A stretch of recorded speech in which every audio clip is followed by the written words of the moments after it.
গণমাধ্যমের ওপর কোনো বাধা নিষেধ থাকবে না এবং কোনো হামলা মেনে নেওয়া হবে না বলে জানিয়েছেন তথ্য সম্প্রচার উপদেষ্টা নাহিদ ইসলাম।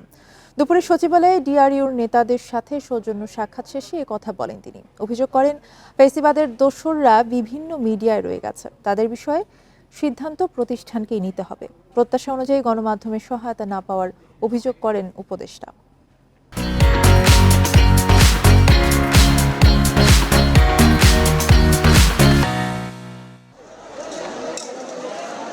চলতি সপ্তাহের শুরুর 2 দিন ব্যাপক সংঘর্ষ হয় রাজধানীর 3 কলেজের শিক্ষার্থীদের মধ্যে।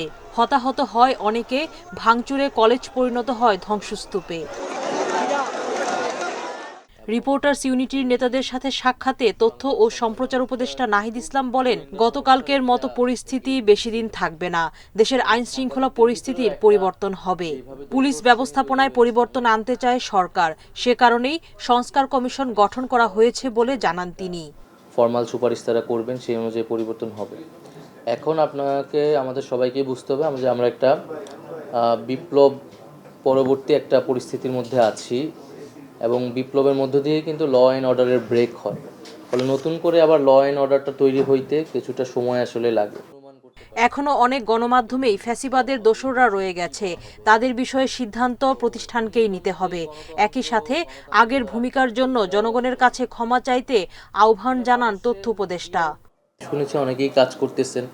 বিগত 16 বছরের সাংবাদিকতা, গণমাধ্যমের ভূমিকা আসলে কী ছিল, কেমন ছিল, কারা কারা আসলে জনগণের বিপক্ষে অবস্থান নিচ্ছে, এটা সুস্পষ্ট থাকা উচিত জনগণের কাছে আসলে। এবং যদি কেউ ভুল করে থাকে, যদি কেউ পরিস্থিতির শিকার হয়ে থাকে, সে ক্ষমা প্রার্থনা করবে, মানুষের কাছে সেই কথাটা বলতে হবে। গণমাধ্যম সংস্কার কমিশনের কাছ থেকে প্রতিবেদন পাওয়ার পর সবার সাথে আলোচনা করে কিছু সিদ্ধান্ত নেওয়া হবে বলেও জানান নাহিদ ইসলাম। কোনো গুজব না ছড়াতেও আহ্বান জানান তিনি। গঠনমূলক সমালোচনা প্রত্যাশা করি। সুলতানা জাহান মিতু, ইন্ডিপেন্ডেন্ট নিউজ, ঢাকা।